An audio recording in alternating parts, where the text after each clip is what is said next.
Hello, welcome to Interview in Indies episode 11. I'm the host Burr, and today I'm not joined by anyone really. I wanted to maybe take an episode to talk to you about me if you don't really know who I am as a content creator. Talk to you about how I got here, how I got into indie games, maybe even talk about the struggles that exist with making a podcast in 2024. So this might be the least popular episode because it's definitely going off the script away from interviewing an indie developer. But if you listen to it, I'll give you great reason why there is no interview this week. And really, the first and really only reason why there's no interview this week is, I don't want to get too real too fast, is I was extremely unmotivated to reach out to a lot of indie developers lately and ask them to come onto the show. I've been very, very lucky to have a lot of incredible guests on this show. Chris Barassa from my favorite game ever, Darkest Dungeon, was able to interview them. Got to interview so many great developers from so many of my favorite games. The interview with Berserk Boy, the Berserk Boy dev Zoo, that was a top tier interview. I think me and him gelled really well. Talking with Dylan and May about Peglin. Talking with Paul about Halls of Torment. Ruby Dev, the first developer I even interviewed with Tiny Rogues. There's been a lot of great developers that I have reached out to in the past, and they have been gracious enough to dedicate some of their time to come on the show. But just lately, have you ever heard the saying, "You bit off more than you can chew"? Because that, for me, is I think something that I have done as of late with this podcast. Now, granted, I'm going to tell you right now, the podcast is not going anywhere. I actually really enjoy this podcast. I think it's an incredible. It's only been going on for 2 weeks. This is episode 11, but I think the podcast has been absolutely incredible and one of the best things that I've done. Pardon me, in my almost 10 years of making content on the internet. If you don't know, I've been making content on the internet for almost 10 years, which is insane. Almost 10 years. 10 years in 2025, which is almost insane because I'm only 27, going to be 28 next year. And 10 years of making content. It started out in Team Fortress 2, transitioned to Overwatch, then I transitioned to a little bit of Apex and Valorant when that went into beta. Then I kind of focused on Nintendo games a lot with a little bit of variety mixed in. And then the first big indie game that got me super hooked into indies was in 2020 or 2021. I got addicted to Darkest Dungeon, which is kind of ironic because it turned out to be my favorite game. But either way, I've been making content on a lot of indie games on my main YouTube channel, my Twitch channel, for years now, almost 3 years, 4 years. A lot of content on indie games. I kind of played through a lot of the big indie games first, a lot of big roguelites first, Metroidvanias first, the Hollow Knights, the Dead Cells, the Hades, Gungeon, all of that. Because I was playing Overwatch and Team Fortress 2 for 10 years. I missed out on a lot of incredible games. And this podcast, which I've had this idea for a podcast, interviewing indie developers for, I'm not even going to say that long. I think I've had this idea since March, before around PAX East time. I've had this idea of maybe I should interview indie developers. That could be pretty fun. It would be a great way to make some new friends because I don't really have many IRL friends, which I think is a little bad, but that's a subject for another day. It was a really great way to connect with people in the industry that were not content creators. I'm not really that great at connecting with content creators either, but talking to indie devs and learning what their processes have been, some strategies that they've implemented to help make their game grow, or maybe that stuff that didn't help make their game grow. It's been eye-opening to see the other side, to see their perspective of content creation, because they are also content creators, indie developers. They're just a different side of content creators, I guess you could say, because they're making the content for me to create content on, if that makes sense. And being able to talk to them has been amazing. So I want to say the podcast is not going anywhere. I genuinely think in almost 10 years, it is one of the best things that I've done. But the saying of biting off more than I can chew applies here because that might be me. If you don't know, I have a very kind of busy life. I like to think it's kind of busy. I think being busy is fun. I don't like sitting around too much, but I like sitting around every once in a while. And the past few weeks, I've just been more unmotivated to get out there, which is not really good because it's taken me years to grow away from Overwatch and Nintendo and become the creator that I am today. I don't have as many views on Twitch as I did. I don't make as much money as I did at times. There are some months where I can make a bunch of money. There's some months that I don't. But the skills that I've learned with video editing, networking in terms of talking to podcasts, talking to like indie developers and reaching out, and cultivating a community of people that I can relate to, whether they watch on YouTube, whether they watch live on Twitch, or whether they listen to a silly little podcast. I've worked too hard in these past few years to give up entirely. I don't think I'm ever going to give up entirely on content creation. It's the best thing I've done in my life. It's like the only thing I really know in my life. I didn't go to college. I went to college for 1 year. I dropped out. I worked at a chicken wing shop before I became a full-time creator. I tried to go pro in Overwatch before I became a full-time creator. That did not work out, thank God. I do not like playing competitive video games anymore. But this is what I know, and this is what I think I'm best at. But with the podcast, it being one of the best things I've done, there's just too much in my life right now to guarantee one episode every single week. If you don't know, here's the process of me trying to get an episode planned. I look at games that I've played. That's the most important thing. If I'm interviewing a developer, I want to have played their game. If I haven't played their game a good amount or even beat their game, I don't think there's any point in talking to them. I need to be able to relate to them on a more personal level, and being able to experience what they've created allows me to talk to them easier, and it opens up the floor for so many more questions about stuff inside of their game and outside. So I need to make sure I've played their game first and foremost, which luckily all the developers I have talked to so far, I have played all of their games. I've played them a good amount, I like to think. Tiny Rogues I've played for 50 hours. Peglin I've played for 33 hours. Halls of Torment 30. Darkest Dungeon, we don't need to talk about those hours. That is like the most important thing. I look for developers where I've played their game. And then I have to find a way to contact the developers. I will say this isn't that hard. Usually I can just message a developer and they'd say, hell yeah, I'd like to come on, or they won't read it, or they'll say they're busy, can they schedule another time? And that's fine. Reaching out, that's not the biggest deal. I type up a professional email because I'm a professional content creator, and I shoot them a message, whether it be an email or a tweet. I personally think emails are a lot more professional, and they look a lot better, and they work 100% more of the time. But, sometimes you just need to shoot them a DM if they're a smaller developer. They don't really have professional emails or anything like that. That's the second step. First step, play their game. Second step, reach out to them and see if they respond.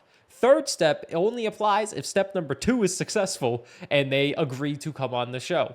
Now, for every developer that has come onto this show so far, I work around their schedule because I think that's just the right thing to do. I'm inviting them on. I'm not going to demand them for be available at this time.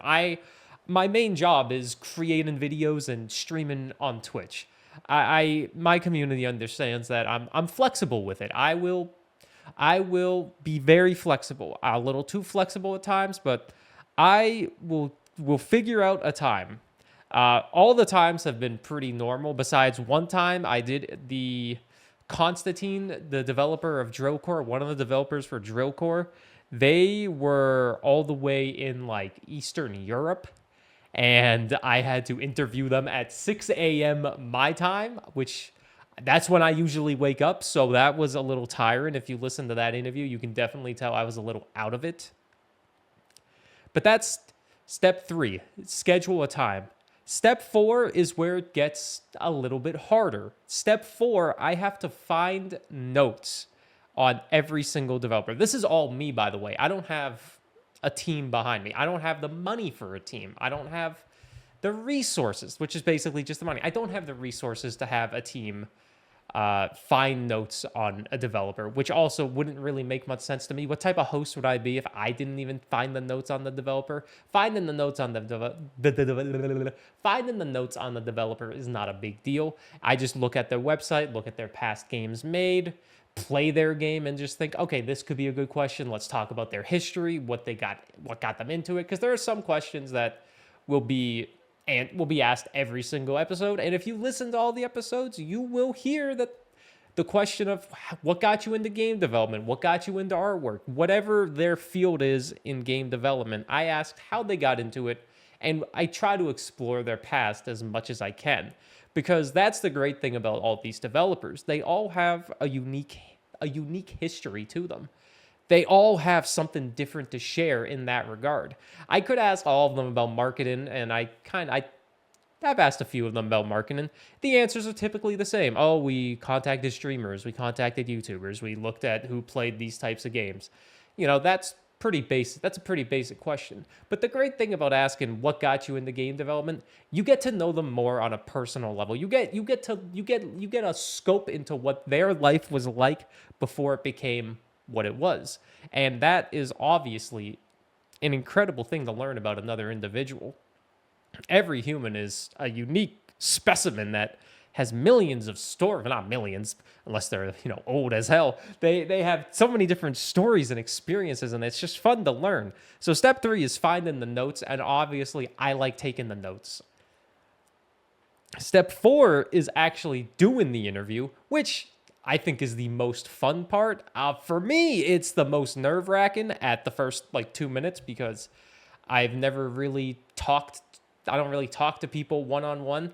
I've had a very lucky life, I guess you could say. I live in Canada, for God's sakes. That's how much more lucky could I get there. But I've never had a job interview. When I turned 16, I got a job.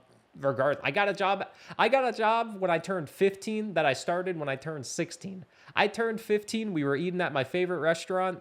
The owner comes out and says, "Hey, happy birthday. How's your birthday?" My mom says he needs to get a job next year.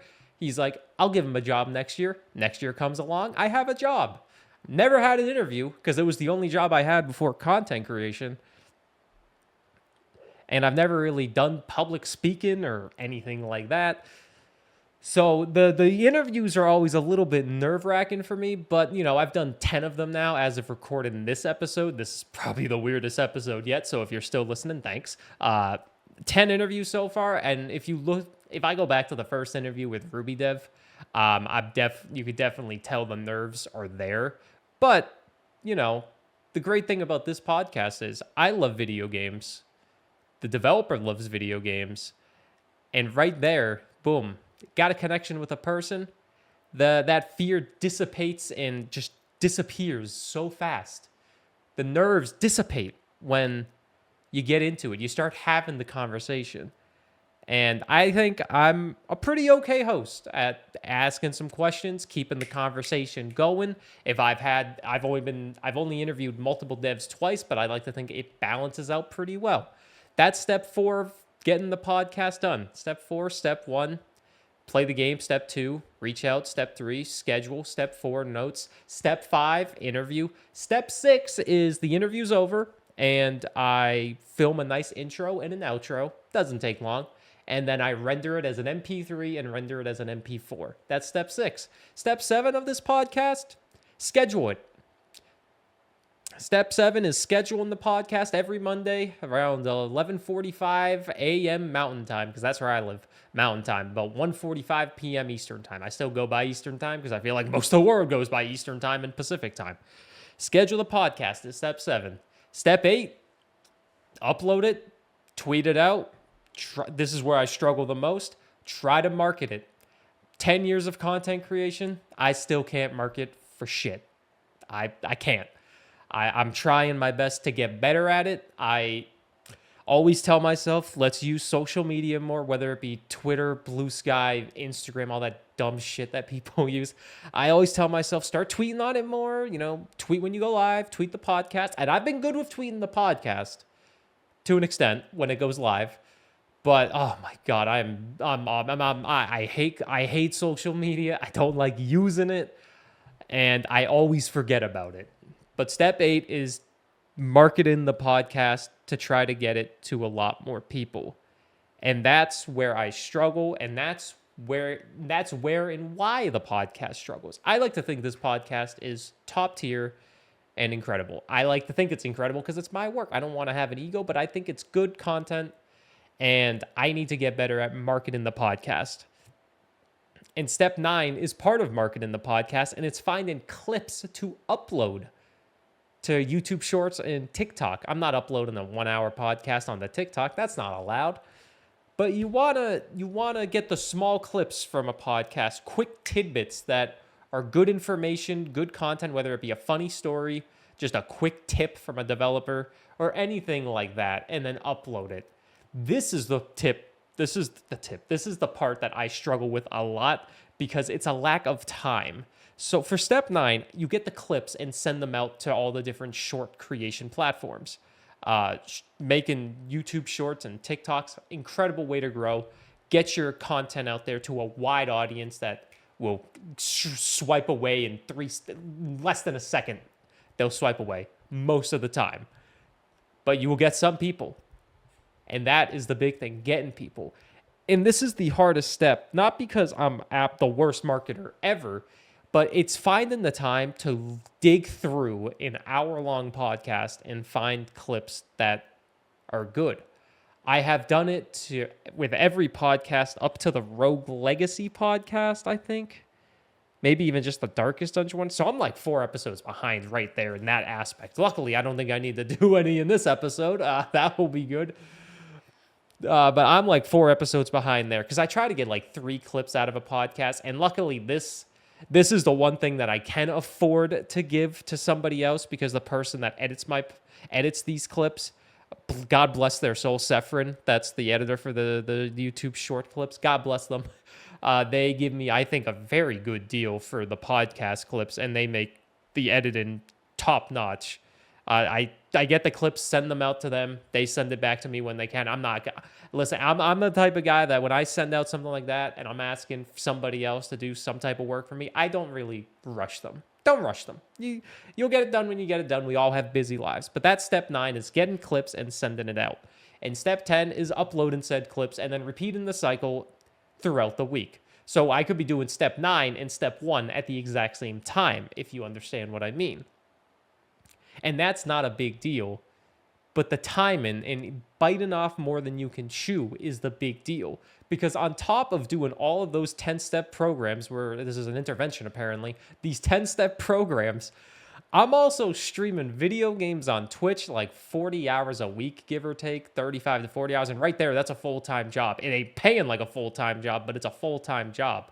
It's my main source of income, so I can't really afford to not do it a lot because it's my main source of income.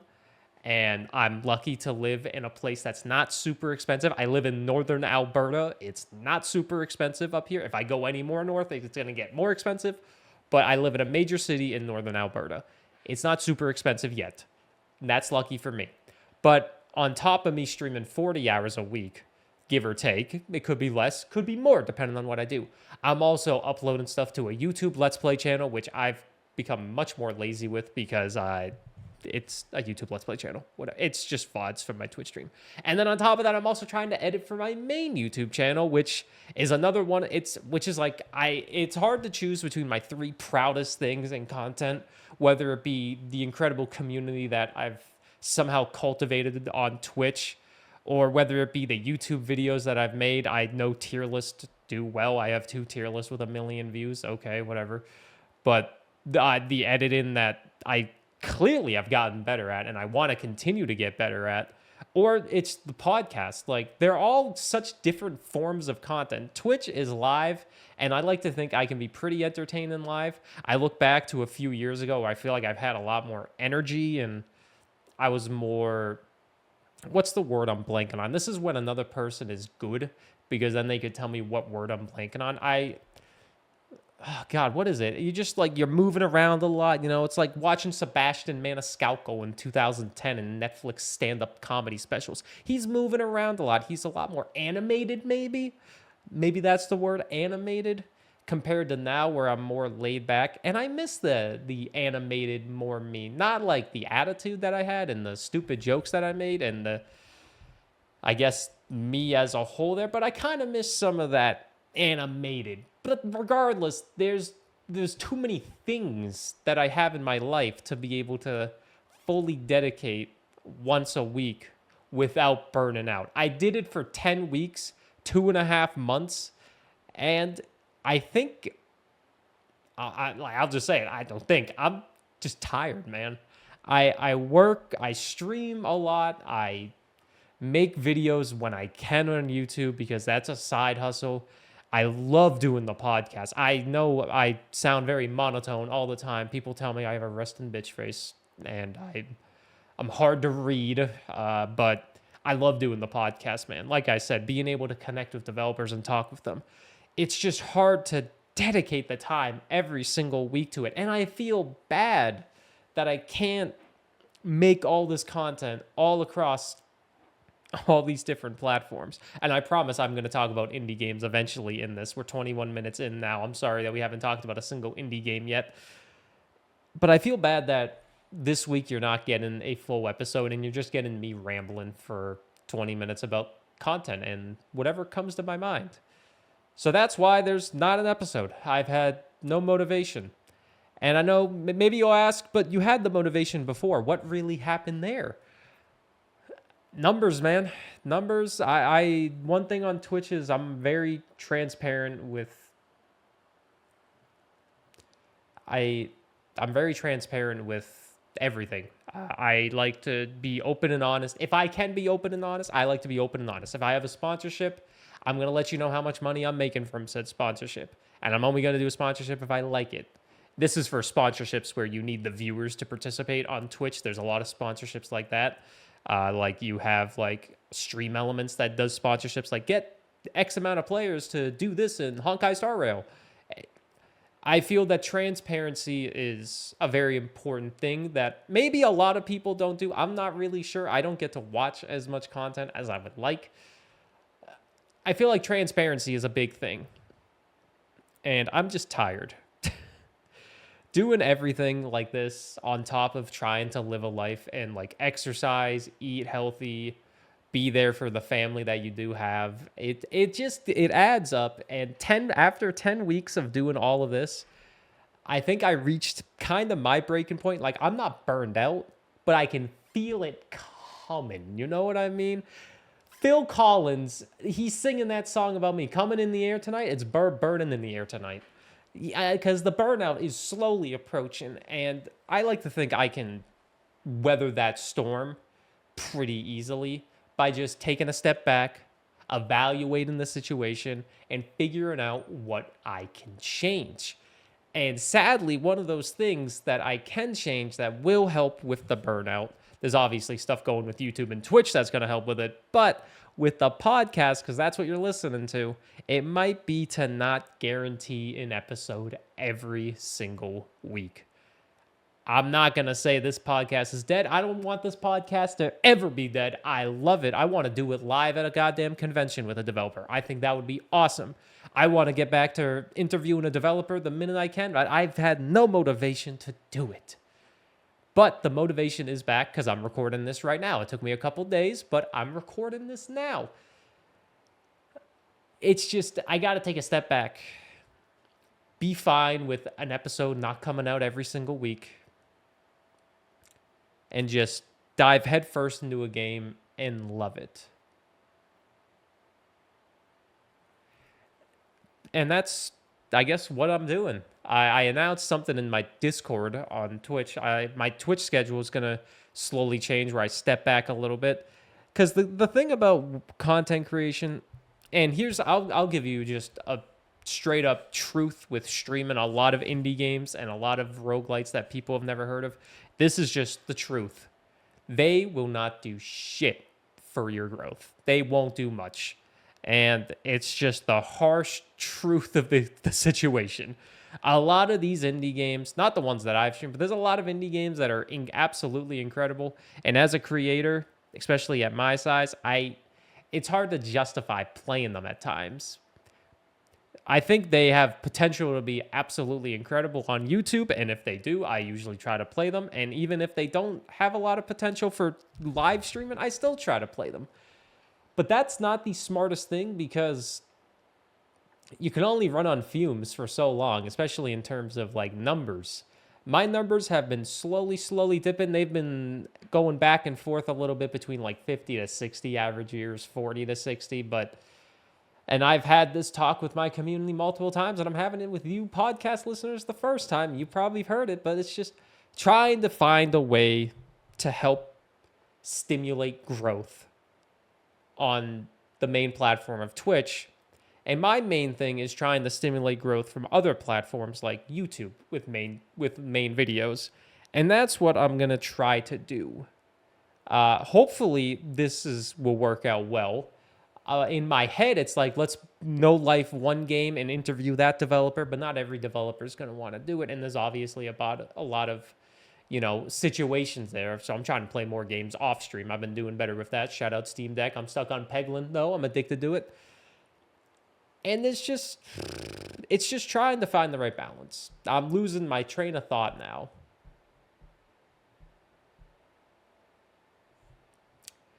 And I'm trying my best. This podcast, though, is something very, very important to me, and I'm excited for the future of it.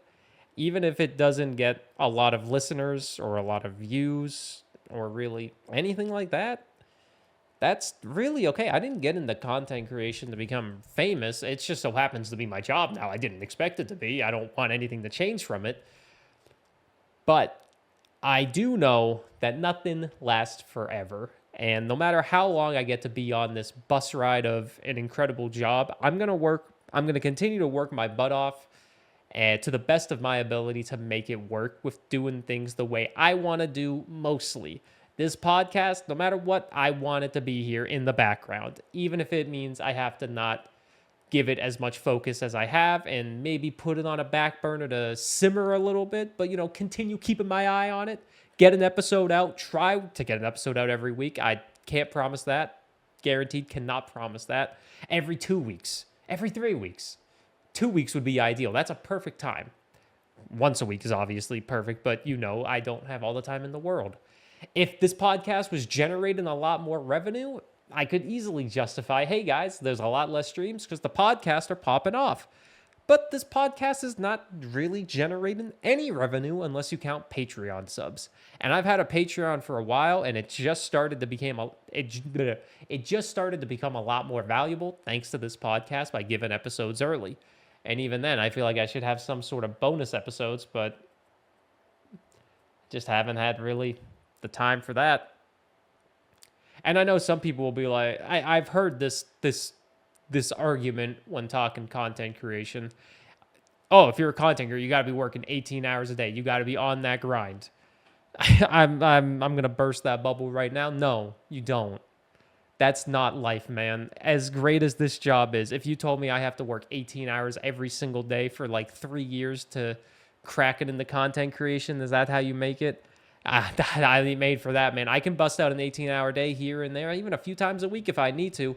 Not every single day, though, man. Everyone in the working world deserves a day off. Content creation is incredible, but if you do anything that much, you're eventually going to hate it. Trust me. It happened to me when I was trying to go. Remember when I said I tried to go pro in Overwatch? Do you want to know what my schedule was like when I tried to go pro in Overwatch? My schedule was this. I would wake up. I still lived with my mom at this point in New Hampshire. I would wake up and stream Overwatch for 6 hours. Try to start around 10:30, 11 o'clock. End the stream, 5 o'clock.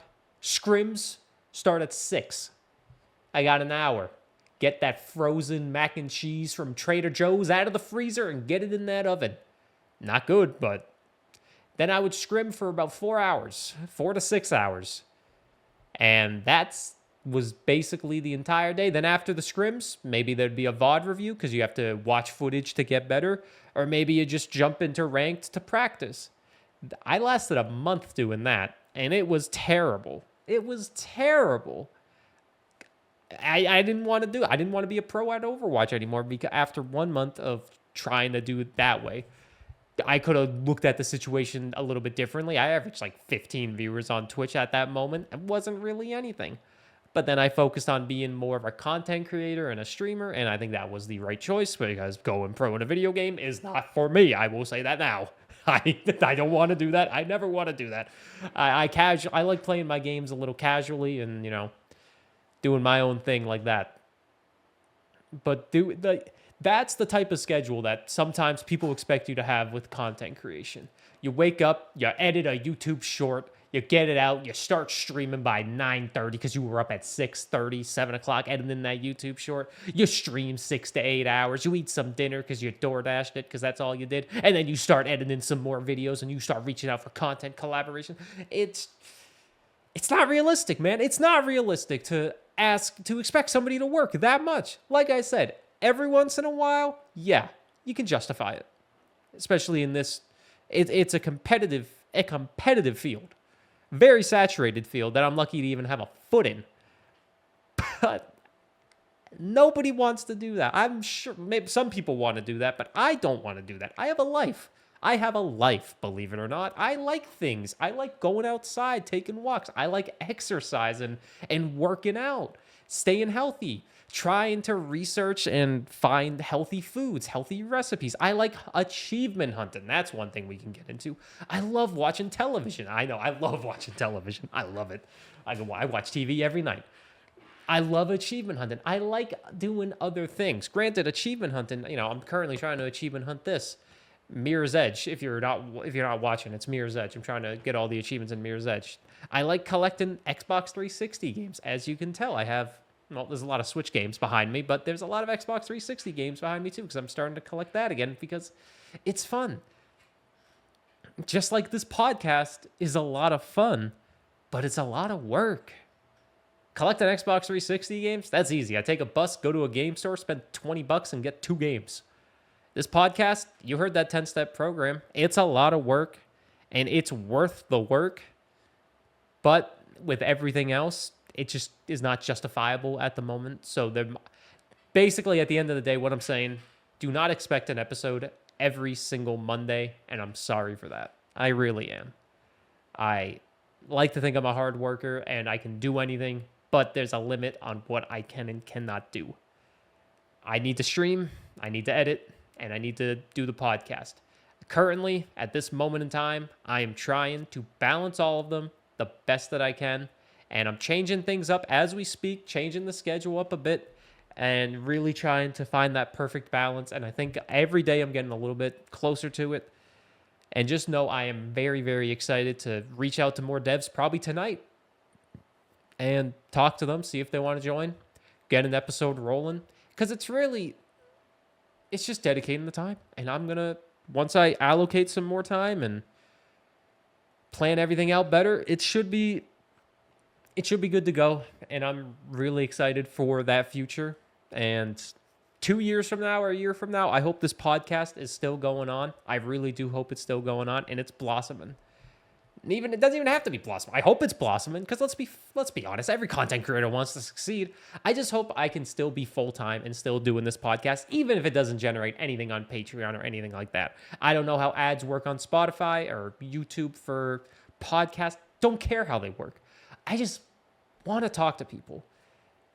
Humans desire interaction with other humans, and this podcast is perfect for me because it, just like editing YouTube videos, it expands my skills in other areas besides sitting in front of a camera and streaming video games, because I'll be honest, that's the easiest part of the job. Most time consuming as well because it's the main source of income, but that's the easiest part of the job for me. I love talking. I can yap forever. I've been yapping for 34 minutes straight because there's not an indie developer on here to shut me up. I love yapping. And I'm a human like anybody else. This is the most I've talked in a podcast in the first 3 minutes. I usually don't talk in the podcast. I let the developer rip and I just listen. I love listening to it. But I also love talking. And I lost my train of thought. But I hope this podcast is still super successful in a year. Not even super successful. I just hope it's still going in a year. And if it's super successful, great. If it's not, I hope I'm still going good on Twitch. But now that that's out of the way, 35 minutes in, I guess we can discuss a few content plans I have, why don't we? There's a lot of games on my docket that I have been trying to slowly play and slowly knock out, whether it be on Steam Deck or playing games on Twitch. I will say I have been really hooked into achievement hunting. This is not indie, so we'll get the non-indie stuff out of the way. I've been really into achievement hunting lately.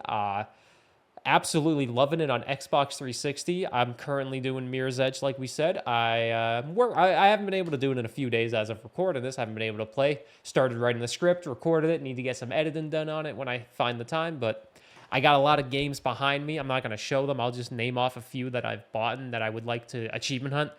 The original Left 4 Dead on Xbox 360. I love Left 4 Dead. One of my favorite games of all time. Left 4 Dead 2. Left 4 Dead was cheaper, so I bought it. I would love to achievement hunt that Godfather 2 on Xbox 360. I love that as a teenager. Would love to get in there hopefully soon and be able to play that. Call of Duty World at War, Nazi zombies, the original zombies. Oh my God, a lot of people are playing Black Ops 6 right now, my partner included. She's hooked on the Black Ops 6 zombies, and I'm a boomer who looks at it. It's like, that's not zombies. That's just all of this new stuff. Would love to go through, play Call of Duty World at War. Call of Duty 2, I'd love to go do that veteran campaign. Those are a few of the Xbox 360 games I bought. I also bought Gears of War 2, 3, Assassin's Creed Brotherhood, Call of Duty 4, Call of Duty Modern Warfare 2. What else have I bought? I bought Fallout 3, the Game of the Year edition, BioShock 1 and 2. There's a lot of games that I would love to play on 360 and achievement hunt when I can. I might dedicate some stream time to that if I can. But if we're talking in terms of indie games now, I just finished a Blood Moon run in Darkest Dungeon. I say finished, I died. I lost like 6 characters to Wilbur. I was having a rough time in Darkest Dungeon. If you don't know what a Blood Moon run is, it's the hardest type of run that you can do without adding any like crazy modifiers like mods. It's the Crimson Court DLC enabled on Stygian difficulty, which is the toughest difficulty. And with Crimson Court, it turns into Blood Moon. I have completed a Blood Moon run before, but this last one I did died on about week 74 out of 100, so it failed. I'm still hooked on Peglin. The last developers we interviewed were Dylan and May from Red Nexus Games. They've made Peglin and Foul Damage as their kind of big hitters. I'm really hooked on Peglin. I'm trying to beat Crucible 20, which is not easy to do. As Dylan said in the podcast, those difficulty enhancers are really difficult. I'm stuck on like Crucible 11, I think. I would love to be able to beat all of those eventually if I could, but I do want to make a video on Peglin on my main YouTube channel. I think Peglin's one of the best games I've played this year that fully released. It's been in early access for a couple years, but one of the best games I've played early that's fully released easily. I love Peglin. I've also been trying. I started it a couple weeks ago. I haven't been able to get back to it. Foul Damage, the other game by Red Nexus. Red Nexus Games, their other game they've made, mostly made by May. She's been working on that game for a few years. It's like a precision platformer with some physics bit involved. You play as an egg, and if you jump too high, you die. If you hit the floor, you die. There's a lot of passion behind it. It's not really super long, but the amount I've played it for about 2 hours. I'm on the 4th section. It might be the last section. I'm not 100% sure. I haven't beat it. Been trying to play that. I think that's a great game. Another game that came out of early access this year that I'm trying to play more of. I have not streamed it yet, but I hopefully will stream it soon. It's probably one of the best turn-based roguelites that I've played in a long while. Small deck building aspects of all. I guess you could call it a turn-based deck builder. A lot of strategy involved in its Shogun Showdown. I've played that game for like 6 hours. I haven't even won a run yet. I've made it to the final boss once. That game, let me tell you, there's something about that game. Like, I could put it down for a couple weeks and not even really think about it. But then when you get into it, like you pick it up, oh my God, it's just so simple to play. It's such a simple game in the best way possible. It's so creative with the turn-based combat. dodging the enemy moves that they do. Your cards are your move sets, like an arrow that you shoot at an enemy. They all do different amount of damage. Arrow, swords. You could like charge at an enemy with a card.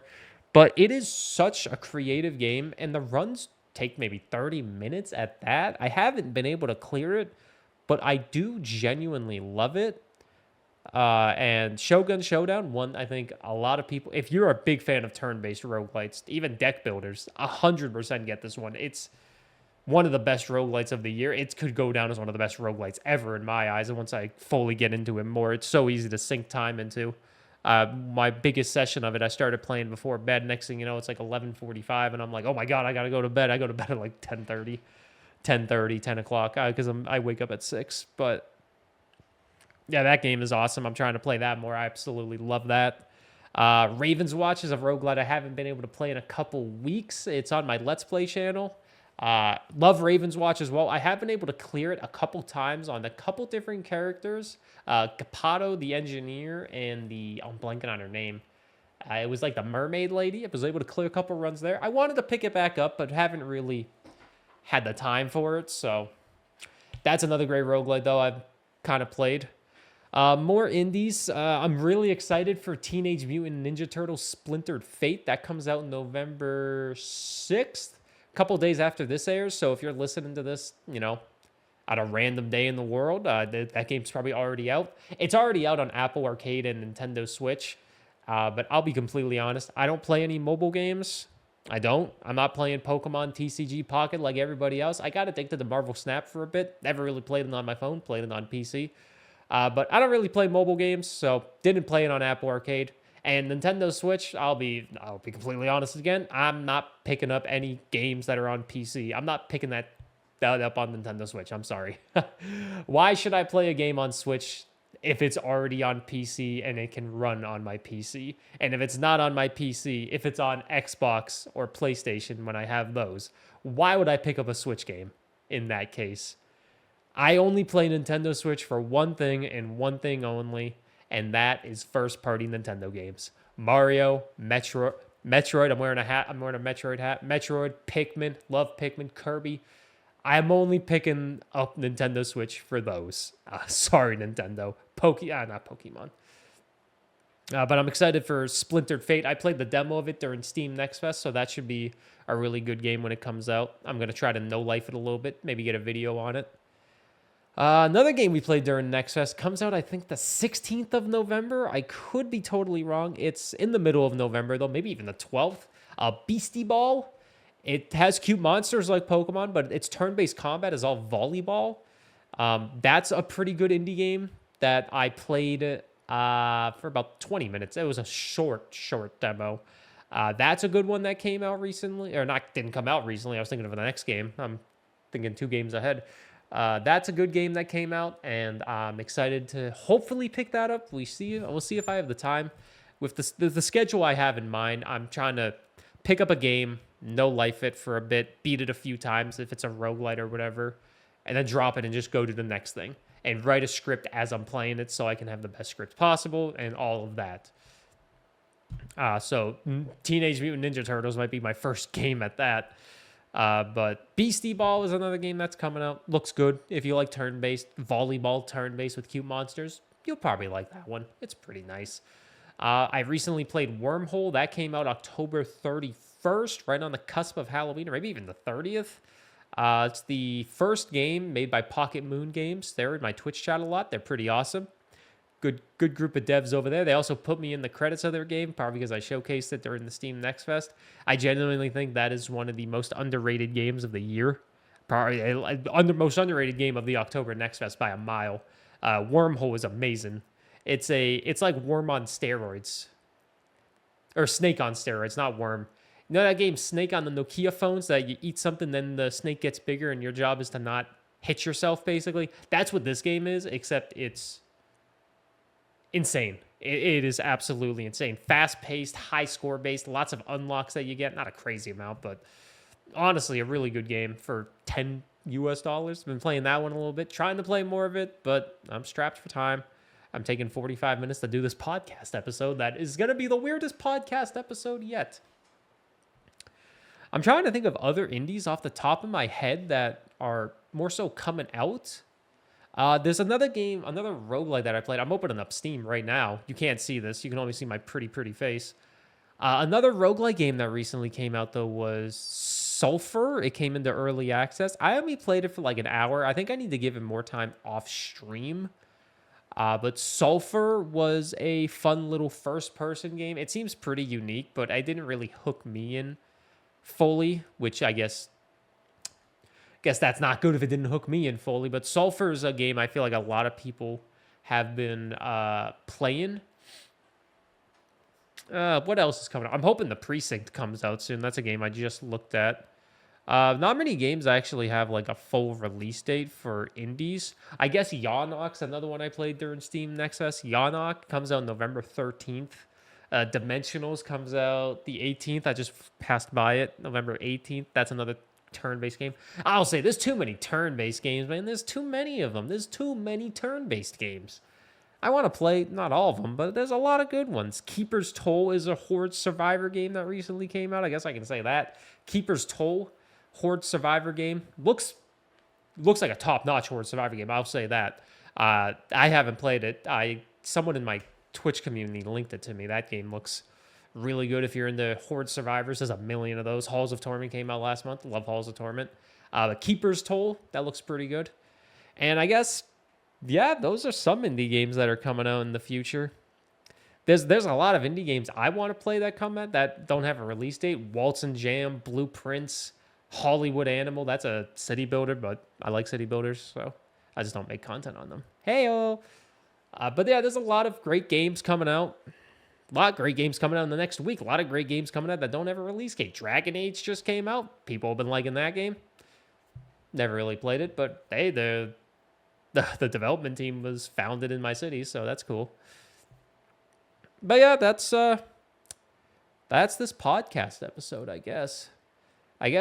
At the end of the day, what I want to say is the truth about making a podcast in 2024 is it's hard, man. I'm alone. I don't have anything. I don't have the money to outsource a lot of the work. And when I say a lot of the work, I mean like making YouTube videos, and that's mainly the main thing. Editing YouTube videos, managing my channels. Don't have the money for that. I don't know if I want someone to do that, but it's more about me trying to balance everything. And the biggest thing I'm trying to get better at is marketing, so this podcast can take off the ground a little bit. Hell, I don't need this podcast to even take off the ground. I just need Twitch to take off the ground a little bit more. Like I said, this podcast could generate 0 pennies and I would be happy. All I care about is being able to wake up, buy groceries without worrying, pay bills without worrying, save a little bit because I want to retire too, just like everybody else, the ripe age of 86. And if everything can come around, I'm working on my best to balance everything. The past 2 months, I haven't done the best at balancing, and I apologize for the not so great content. Especially if you watch on Twitch, I feel like I've not been delivering on good content there in general. Podcast, I appreciate everyone that does listen to it. I really do. I don't really get to say it in a more sincere tone, I guess. I say thanks for listening and watching at the end of every episode, but I genuinely do mean thanks for listening and watching. And the people that do say like, hey, good job, man. It means a lot because I don't hear it that much, to be honest. My partner tells me it, love her to death, and it makes me feel good. But the people that say, hey, good job, keep it up, and the people that listen or watch in the background without saying anything, thanks. Hopefully we'll have another episode next week and we can get back to interviewing some indies so you don't got to listen to me talk anymore. But if you want to support the show and financially support it, you can subscribe to the Patreon and get the episodes a few days early. If you want to watch me play video games live, you can do that on twitch.tv/Burr. But thanks for listening or watching this episode of Interviewing Indies. And, well, sorry it wasn't much about indies, but you got to learn about the host a little bit more. Thanks for listening or watching, and yeah, I'll see you next time. Take it easy.